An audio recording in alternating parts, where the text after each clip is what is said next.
You're listening to the Cyberwire Network, powered by N2K. This episode is brought to you by Paramount Plus. Paramount Plus has movies. So many movies. The movies you've seen 1,000 times and could watch 1,000 more. Iconic movies your friends can't believe you haven't seen. New movies, classic movies, new takes on classic movies. So whether you're into Top Gun or The Naked Gun, Mean Girls or Mission Impossible, Smurfs or Sonic the Hedgehog, there's a mountain of movies to discover on Paramount Plus. Start streaming today.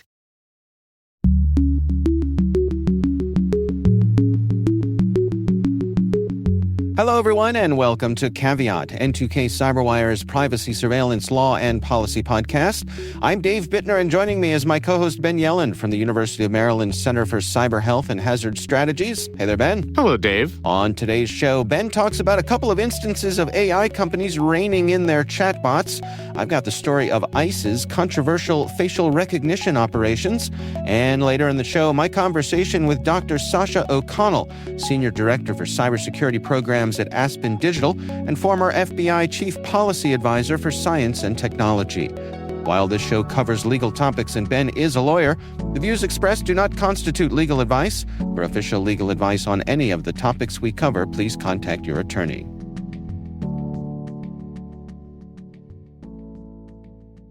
All right, Ben, we've got some interesting topics to cover here. You want to kick things off for us? Sure. So I have a couple of stories that are kind of on the same theme, and it's something that I've been interested in a lot recently, which is regulation of chatbots. We've seen these horror stories of these AI chatbots giving terrible advice, driving people to commit self-harm, various other types of abuse. I know this is something that state legislatures across the country have looked at, putting guardrails around these chatbots, particularly as it relates to kids. There's a bipartisan proposal in Congress to do the same thing, to restrict access to AI chatbots for kids who are using chatbots for companionship, for therapy, in a way that could be potentially dangerous. So I was very interested to see, I'll go first to this New York Times story about Character AI barring children under 18 from using its chatbots. So I don't know, have you dabbled around in Character AI at all? No, I don't know. I've heard of it, but I have not played with that one. So basically, you can create different characters and just like engage in various everyday interactions. And prior to this announcement, kids could do so as well, or at least there was no age verification process. So kids could be involved in some very inappropriate things like semi-sexual relationships, obviously nothing physical through your computer, but relationships, etc., with a chatbot, or even companionship of a friend who's giving terrible advice, somebody that they've relied on, or again, talking about things like therapy. So the company has decided that it will ban users under 18 from engaging in open-ended conversations starting later this month. Starting immediately, there's going to be a 2-hour limitation on kids using this service. So they're kind of instituting this policy gradually. I think the decision comes from a couple of lawsuits. One we talked about on this podcast, the death of 14-year-old Sewell Setzer in Florida, who had extensive interactions with a chatbot and ended up taking his own life. And then there was another similar case as well for a young girl named Juliana Peralta. Starting today, as I said, that you're going to have that 2-hour daily limit. Starting November 25th, minors will be able to read past conversations, but they cannot engage in new chats. There will be alternative features for under 18 users, so you can still, in kind of a very walled environment, create video stories and streams with AI characters. And then they're going to institute an AI safety lab to try to establish proper safeguards.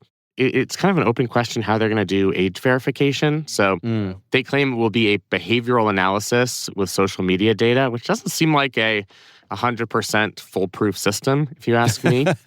Nothing is foolproof for a talented fool. Right, exactly. I mean, I could have pulled off behaviorally acting like an adult at 16, don't you think? Yeah. You're still doing it today. I think they want to avoid what some states are requiring, like uploading your ID. They don't want to be one of those companies. So I think that's their best method for now. They've not previously required any type of age verification during sign-up. So this will be something that's new for new users. So that's one story. And then I think kind of on the same theme, we got news from Ars Technica that Google removed the Gemma model from AI Studio. This all seemingly stemmed from a complaint by a Republican senator named Marsha Blackburn, who has a resourceful staff. And the staff asked Gemma, which is Google's AI chatbot, has the senator ever committed sexual assault? And they hallucinated an entire story about the senator committing sexual assault, which never happened. Wow. It had something to do with her security detail. Like, they went into great detail on this completely made-up story. So this is a recognition that hallucinations are a big problem. They announced this decision that it was pulling Gemma, at least temporarily, from the platform. They didn't attribute it directly to the senator's experience, but the timing made it seem like that's exactly the impetus for this decision. And she had written a letter to Google basically demanding an explanation of why the model would fail in this way. And this kind of goes along with what she's been saying and other senators have been saying at congressional hearings about the harms of these chatbots. So I think the common theme here is, in the face of impending lawsuits and in the face of state regulations, companies are taking it upon themselves to put guardrails around these chatbots as we're just kind of discovering the full extent of their dangers. I know there is an organization called Common Sense Media, which I know has been doing really interesting work in this space. So I think with their push, with state legislation, with congressional hearings, the pressure is now on these companies to take actions on their own. And that's what we're seeing here. So I just found that very interesting. Can I be snarky? Yes, always. My initial reaction, which is admittedly unfair, is that I'm sure these tech companies will do as good a job keeping kids away from these chatbots as they have keeping kids away from online pornography. Yeah. Right? I mean, that's the cynical view here. And I think there's a good reason to have it. I mean, the age verification procedures seem kind of haphazard to me. Again, I'm not an expert in this, but just kind of like doing behavioral analysis when we're talking about the difference between a 17-and-a-half-year-old and an 18-and-a-half-year-old seems kind of like an imprecise type of metric. Right. So there's that, and the fact that they are only doing this in response to impending lawsuits, which, again, makes sense. But obviously they're not doing this out of the goodness of their own heart. Right. They are trying to avoid litigation. But yeah, I mean, I guess doing something is still better than doing nothing, if you want to take it a little bit less cynically.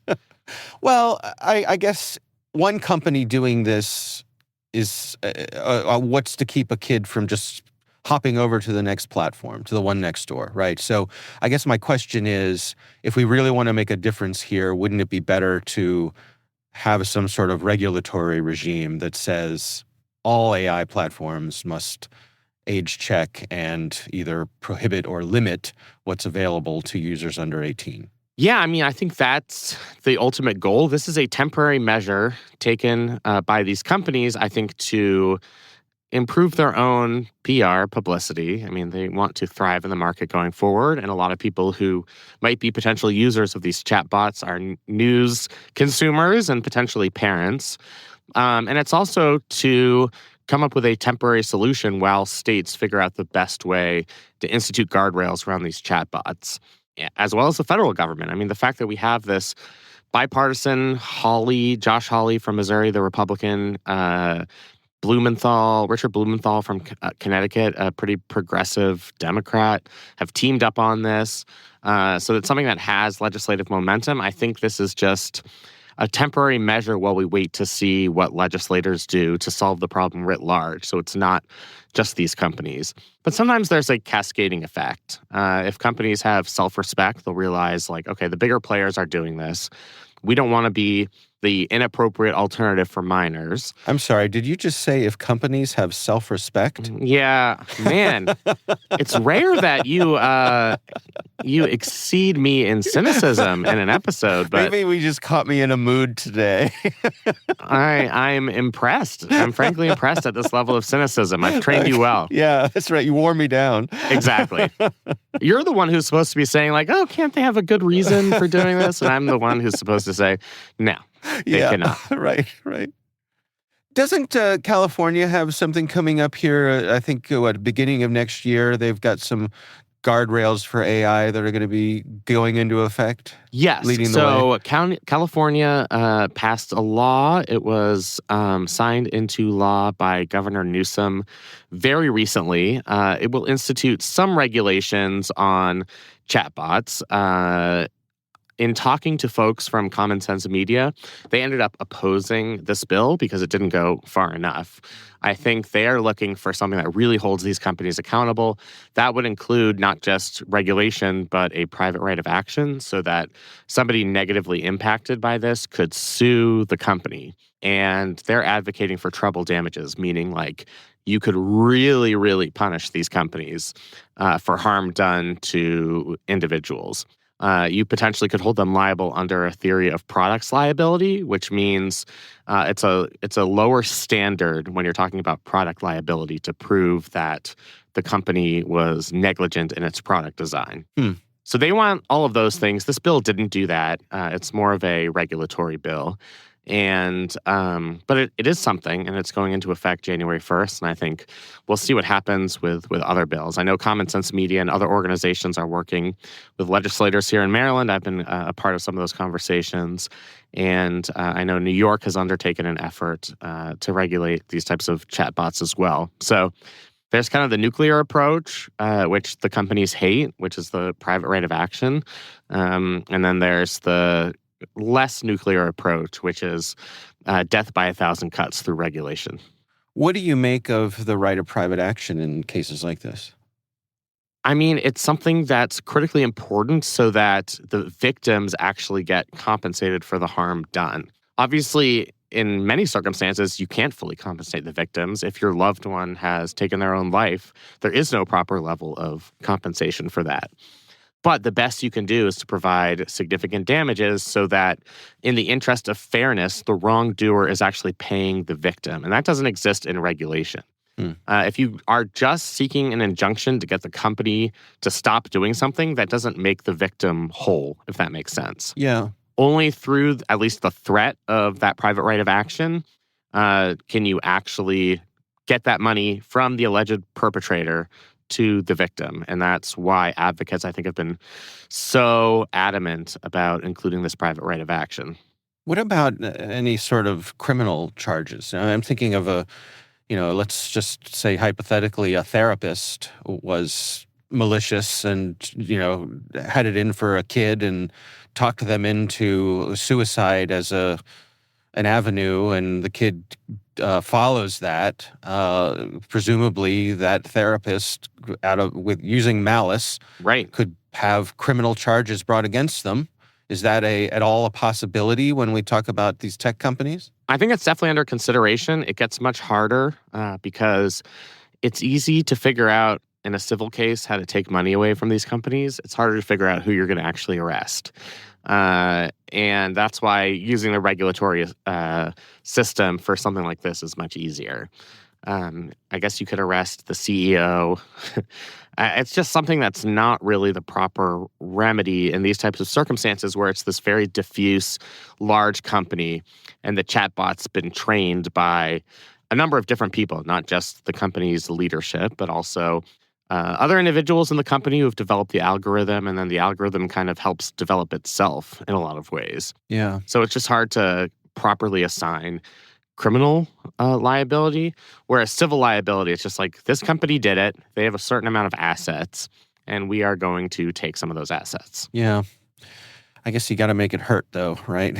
Yeah, I mean, and that's why they're interested in what's called treble damages, which is basically triple the amount of compensatory damages. So regular damages, you try and put the victim back in the same position he or she would have been in absent the negligent behavior. So when you triple that, then you're really starting to talk about real money here. Right. Because even just without treble damages, it could be a significant amount of compensatory damages if there is a wrongful death of somebody's family member. And then when you triple that, that could absolutely have an impact on these companies. And that would, at least in theory, give them incentive to put up stronger guardrails. So you mentioned that you've been involved with conversations dealing with these sorts of things. Is your sense that this is an area that legislators want to focus on? I think so. I mean, I think this is the next frontier in AI regulation, particularly when you have these horror stories that have really galvanized legislators. And you're dealing with human beings and these legislators who have kids. And just in talking to people I know who do this stuff for a living, I mean, I think that's had an emotional impact on them. I feel like a lot of people feel like they're losing their kids to screens.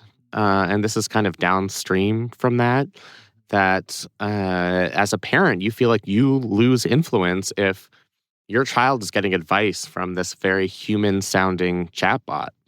And so I think this is something that legislators are very interested in for that reason. Yeah, that's fascinating. All right, well, we'll keep an eye on it. I mean, this is, as they say, a rapidly developing story and an area. So we'll have some links to those stories in the show notes. We're going to take a quick break here. We will be right back after this message from our sponsor.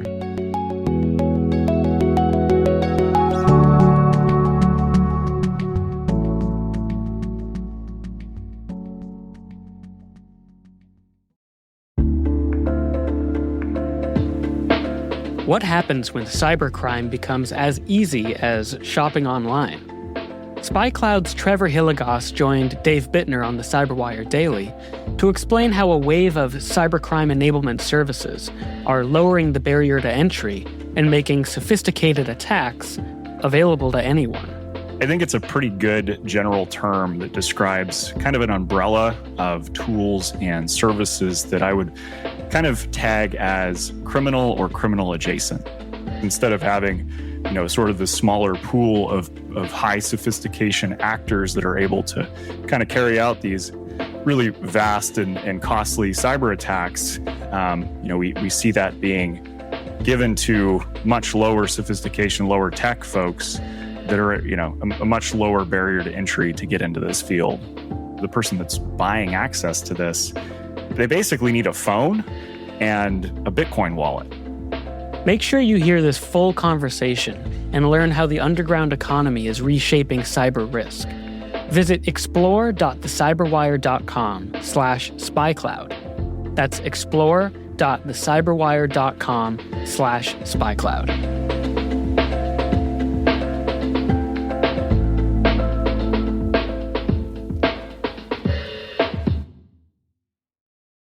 What's going on? I'm Arch Manning, Viore athlete and college quarterback. Whether I'm running, training, traveling, or just unwinding at home, I love doing it in my core shorts from Viore. With a breathable boxer brief liner, they're quick to dry, super versatile, and stand up to even my most intense training sessions. Plus, they come in 3 inseams and a ton of colors. Ready to try a pair? Go to viore.com/arch and get 20% off at checkout. I think you're going to love them as much as I do. That's VUORI.com/ARCH and get 20% off your first order. Exclusions apply. Visit the website for full terms and conditions. Not only will you receive 20% off your first purchase, but enjoy free shipping on any U.S. orders over $75 and free returns. Have a great day.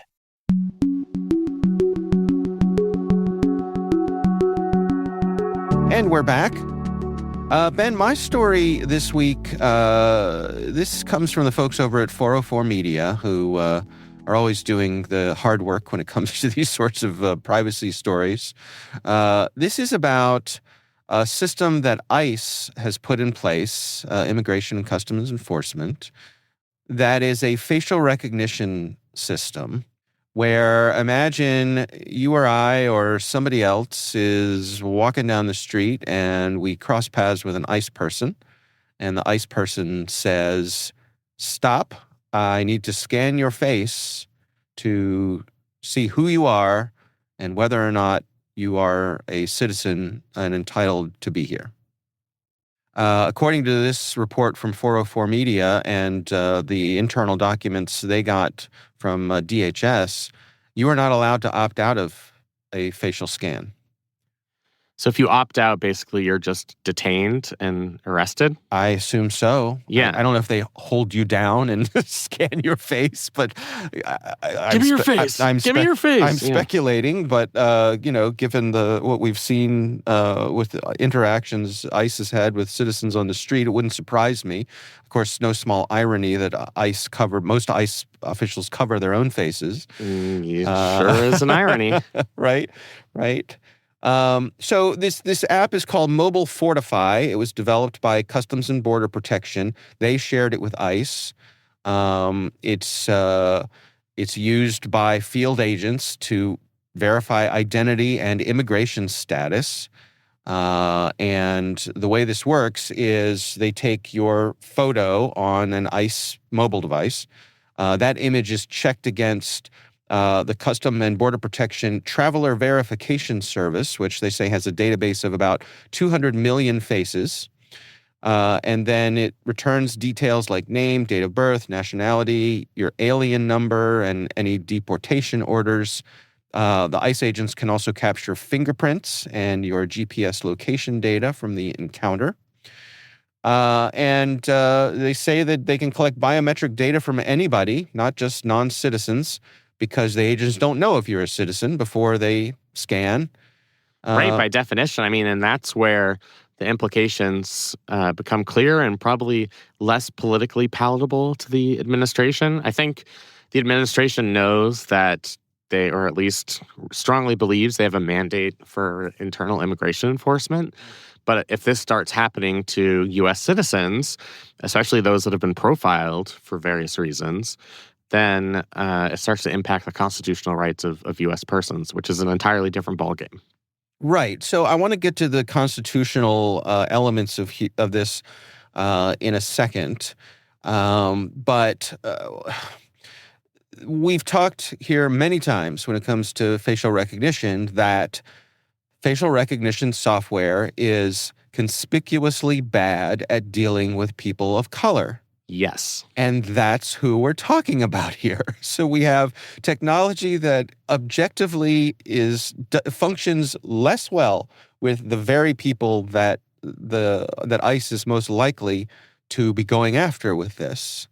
So that's problematic. It sure is. And it's all, I know we're supposed to be putting off the constitutional issues, but it's just worth mentioning that in one of the ICE cases that's made it up to the Supreme Court, Justice Kavanaugh in a concurrence said that race could be used as a factor for immigration enforcement and kind of a common sense if we're trying to deport people who've largely come from Central and, I guess, parts of South America, then at least as an initial matter, race is an acceptable reason to establish suspicion. Mm-hmm. So we're already kind of tilting the scales in that direction. And then by using facial recognition, we are further tilting the scales because, as you've said, we have just, now decades of proof that facial recognition is not good at differentiating faces between individuals of color, and you can understand what the implications of that are. People could be falsely detained and falsely deported, and it seems, based on this article, correct me if I'm wrong, that they are treating a recognized face as definitive. Yeah. So yeah. That's ultimate. That's terrifying. Sorry, to me. No. I cut ahead of you there. No, it's good. So the folks from 404 Media spoke with Congressman Benny Thompson, who is a Democrat from Mississippi. According to him, ICE treats a biometric match from this app as definitive, overriding documents such as birth certificates. So you're walking down the street, you're minding your own business, you cross paths with ICE, they scan, you have your birth certificate, your passport, your ID saying you are a U.S. citizen. If this app says, no, you're not, then it's handcuffs. Yeah, I guess the thinking is that all of those other documents can be forged, and you can't forge your own face. We don't know that that's the reasoning because this article claims that DHS did not respond to them in terms of questions for comment. But I think that's probably the rationale that, like, the most sure you can be is through the use of biometric data. We know that's not true. We know that's not true. Like, if we knew that biometric data was perfect, Right. then maybe that would be a reasonable solution. But if you have robust physical IDs, like something like Real ID, which is supposed to be secure enough that you can use it to fly on airplanes, Yeah. why is that not acceptable for documentation purposes so that a person, like they can at the airport, can opt out of facial recognition? Right. At the airport, it might make your life a little bit more inconvenient. You might have to wait in a separate line, but you do have that as a meaningful option in a way that I just don't think you do in these circumstances. Yeah. They also point out that any photos or fingerprints that are taken by the app, including those of U.S. citizens, are stored for 15 years. Great. Regardless of whether you're found on a hot list or not. And that matters because if somebody is arrested, they check it against existing databases for facial recognition. So you've already kind of implicated yourself. So let's dig into the constitutional quandary here. Sure. Where are we possibly crossing paths with the Constitution? So, I mean, I guess there's a question of whether this is a search in the meaning of the Fourth Amendment. You don't have a reasonable expectation of privacy when you are on a public thoroughfare. But I think when that was developed as a doctrine, there wasn't an expectation that we could just scan people's faces. Like, the expectation was, if somebody recognizes you in public, that's not a constitutional search. Like if a cop recognizes you. But now we were just doing it at a scale that was not in any way contemplated. Assuming this is a search for constitutional purposes, which again is not a safe assumption, then you would look at whether this is an unreasonable search. And I think what the government would say is our interest in removing undocumented immigrants from this country is important enough for national security purposes that it can justify an invasion of privacy in a way that we're doing here. And government has won in many cases making that argument. I mean, I think if courts are properly convinced that the interest is strong enough and that the incidental burden on privacy is weak enough, then they're willing to defer to the government's judgment here. So I certainly don't think this is a slam dunk Fourth Amendment case for a potential defendant. First of all, we'd have to get somebody who has standing. So somebody would have to be falsely detained and resourceful enough to get an attorney to, take their case and move it through the court system. So we have to do that first. And then I just with current jurisprudence, I don't see how this is a per se Fourth Amendment violation, which in and of itself is a problem. I think it's a moral and policy problem in some ways more than it is a constitutional problem, despite the fact that I think it violates the spirit of the Fourth Amendment. So if a U.S. citizen is walking down the street and crosses paths with a law enforcement officer, what is within the officer's right to stop that citizen, detain that citizen, scan that citizen? According to DHS policy, which has not been enjoined by any court, there is no right. They can just do it. And I guess they can compel you to do it with force, given that they are a form of law enforcement. So they could potentially hold you down and put the camera in front of your face to scan it. At least that's the implication from this policy, without it being reviewed by a court, and that's how it's been interpreted by the Department of Homeland Security. So you really don't have any constitutional rights that at least are being enforced right now. Yeah. I think it's possible that if somebody politely refused, then that person, if ICE was still suspicious, could be detained pending adjudication of the claim. But we've seen ICE detain a lot of people who are U.S. citizens over the past several months, just as part of this very broad operation to do a version of mass deportations.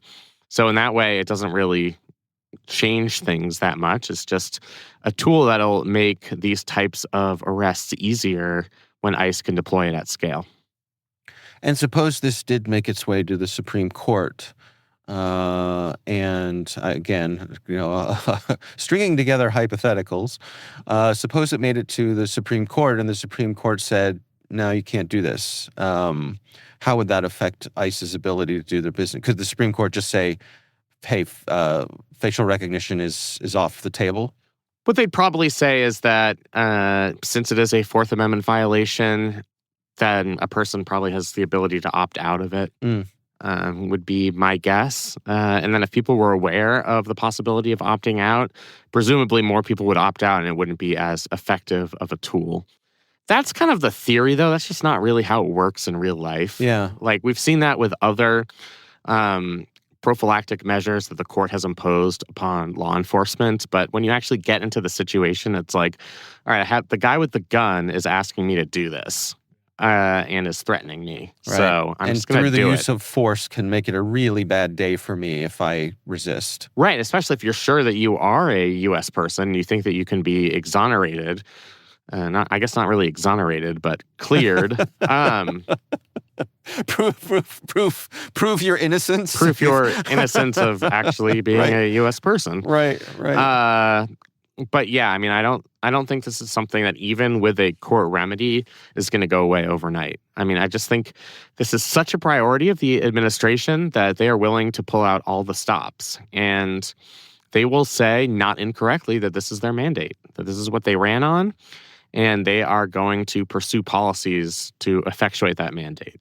Yeah. Just watch any Stephen Miller interview. He'll tell you exactly what the philosophy is behind this. Well, and they're also saying that this does save them a lot of time and energy. This is a powerful tool for determining who people are, whether or not they are who they say they are. And so from a law enforcement point of view, you can see it streamlines the work they have to do. And so why wouldn't they use it? Totally. Yeah. Yeah.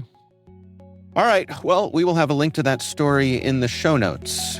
Again, if there's something that you would like us to consider for the show, you can email us. It's caveat@n2k.com.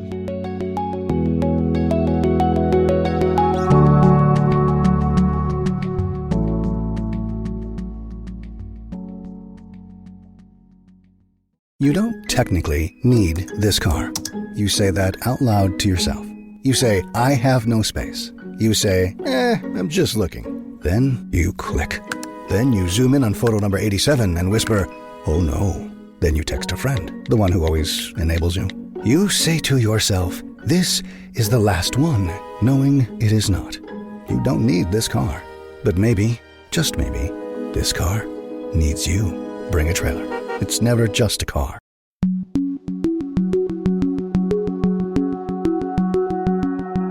Ben and I recently had the pleasure of speaking with Dr. Sasha O'Connell, who is Senior Director for Cybersecurity Programs at Aspen Digital. That's a program of the Aspen Institute.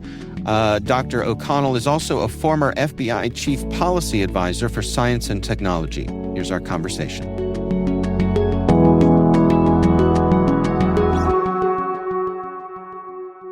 So I would love to start off with a little information about the Aspen Cyber Summit. You all are celebrating 10 years, which is quite a milestone. Can you take us through a little bit of the history of the summit itself and what's led you to where you are today? Sure. So, yes, I've only been at Aspen for just over a year, but I really stand on the shoulders of really great folks who have come before me and built a really strong foundation and growing program that has been focused on convening leaders in this space for, as you mentioned, just about a decade now. You know, in cyber, we always talk about public-private partnerships being at the core of our ability to address the threat. And at Aspen Cyber, that was sort of the nascent idea, is to create that space to make sure that's happening in a trusted environment.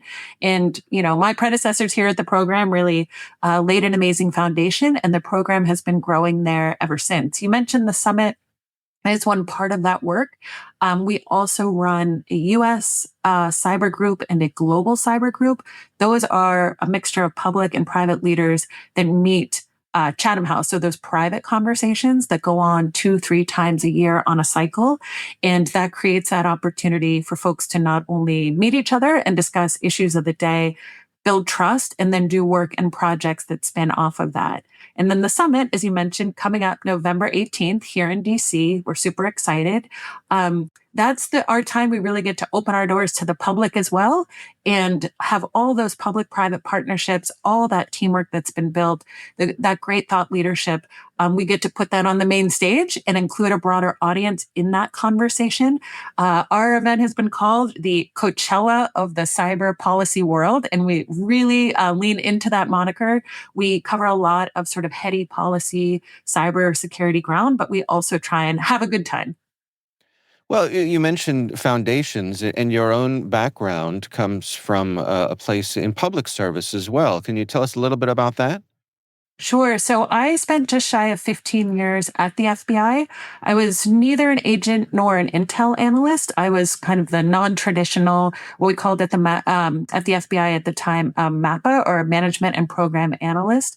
I had an opportunity to work over that 15 years on strategy, in policy, in performance management, a lot of time on a lot of different programs, but I spent the last really 5-6 years at the Bureau focused on the cyber program inside the FBI, and then ultimately on interagency policy as it relates to many things. But what came to the top was tech policy and cyber policy.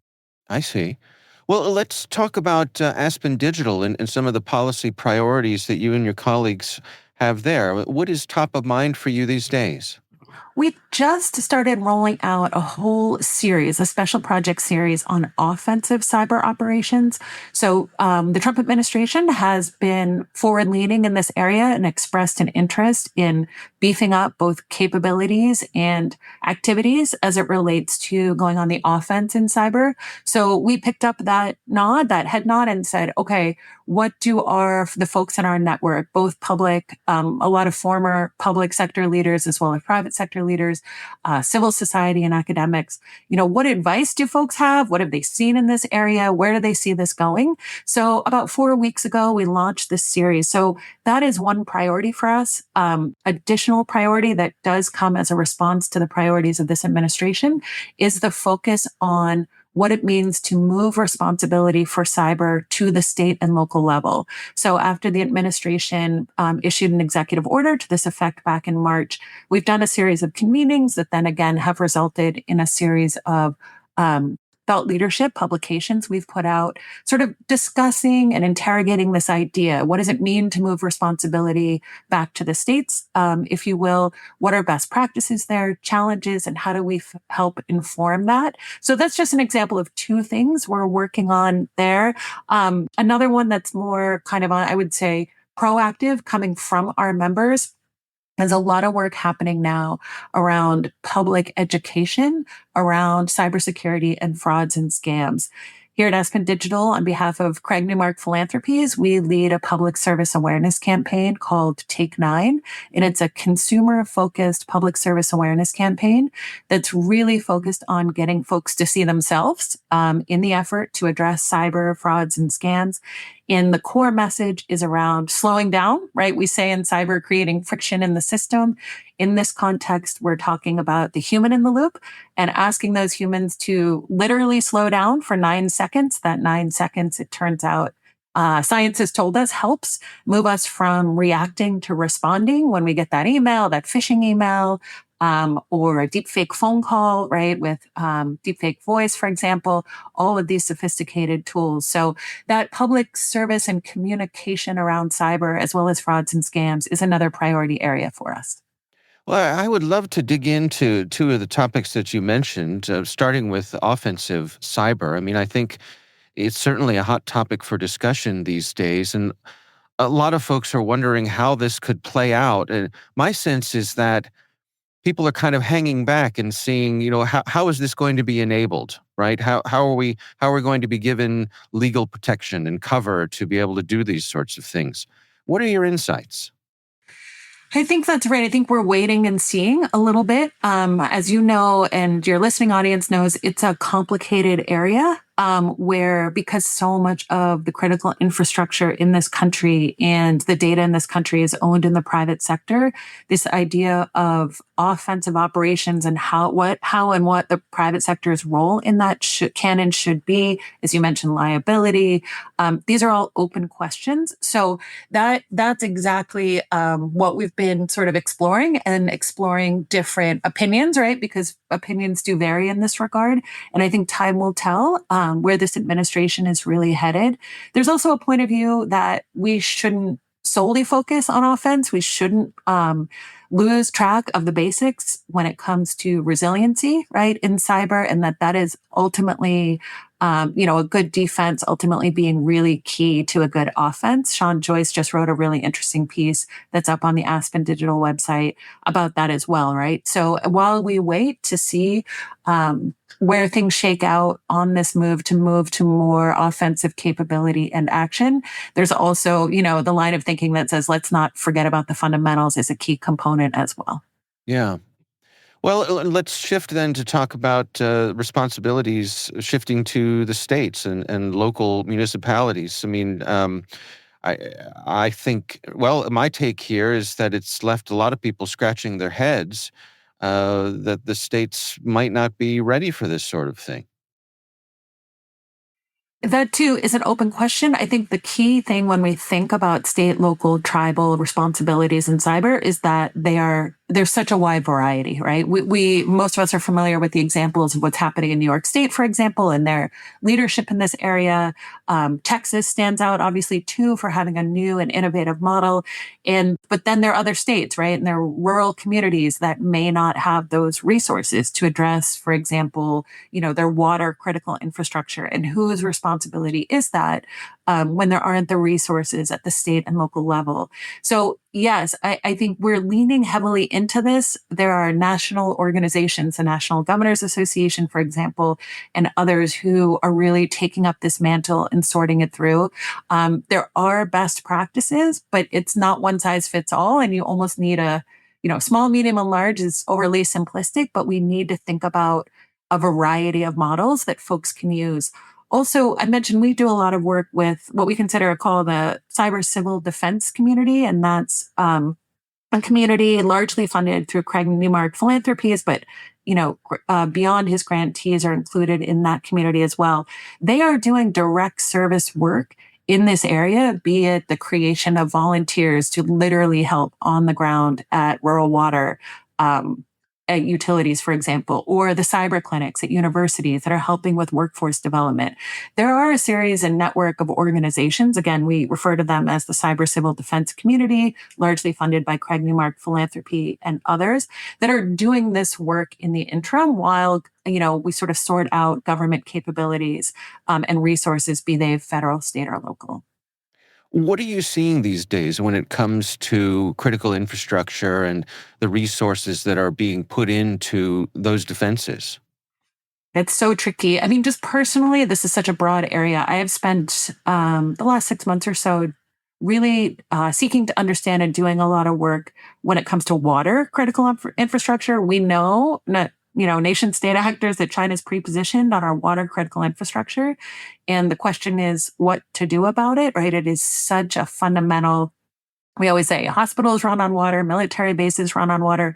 It turns out people run on water too, right? We couldn't have a more fundamental example of something that is core to our security. So working with that cyber civil defense community, there's some really interesting work going on that also piggybacks on the Cyber Circuit Rider program, which is a pilot grant program that I believe comes out of EPA and is coordinated through the National Rural Water Association, where they are literally sending out trusted advisors to water entities to help be that last mile and translate. Because even in the case of water, if you have access to sophisticated cyber tools, be they IT or OT, you need that translator, right? That trusted intermediary to help with application.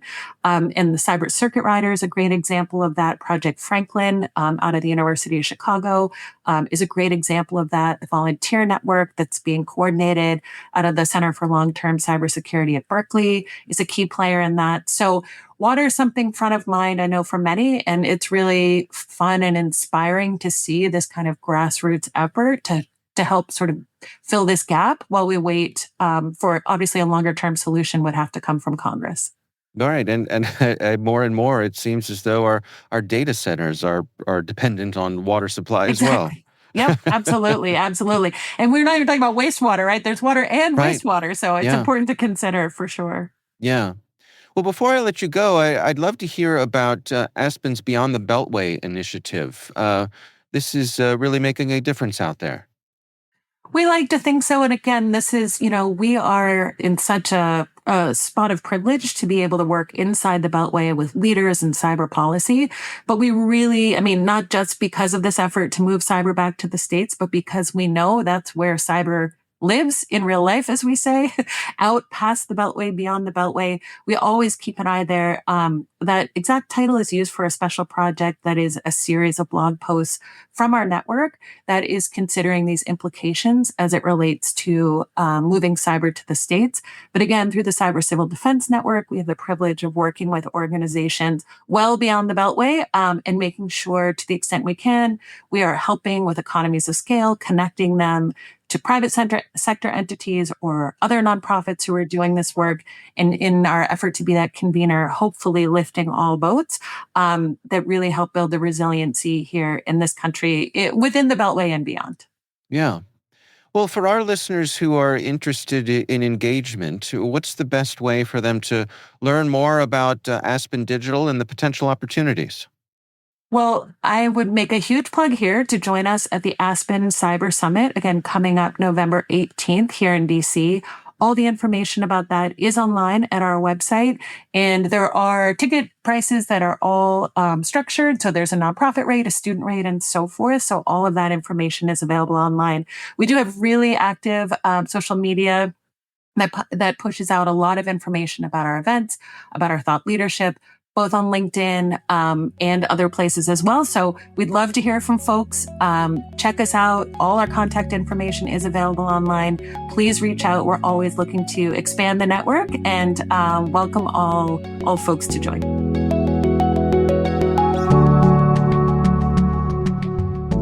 Ben, what do you think?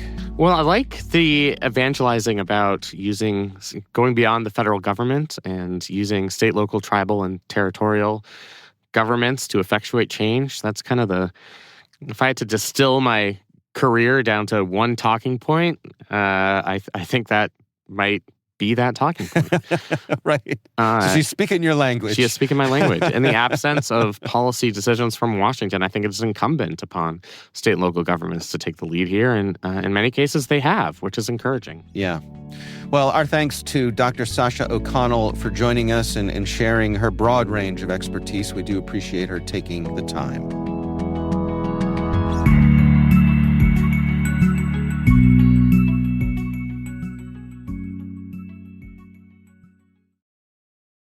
This podcast is brought to you by Carvana. Carvana lets you buy your next car on your terms. Explore a massive inventory online, filter for what matters, and find your perfect match. Then choose delivery to your home or pick it up at one of Carvana's iconic car vending machines. Every car also comes with a 7-day money-back guarantee, so you can make sure it's the right fit. Buy your car on Carvana. Delivery or pickup fees may apply. Limitations and exclusions may apply. See our 7-day return policy at Carvana.com. Carvana.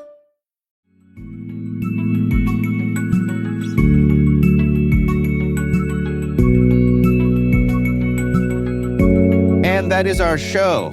We'd love to know what you think of this podcast. Your feedback ensures we deliver the insights that keep you a step ahead in the rapidly changing world of cybersecurity. If you like our show, please share a rating and review in your favorite podcast app. Please also fill out the survey in the show notes or send an email to caveat@n2k.com. This episode is produced by Liz Stokes. Our executive producer is Jennifer Iben. The show is mixed by Trey Hester. Peter Kilpie is our publisher. I'm Dave Bittner. And I'm Ben Yellen. Thanks for listening.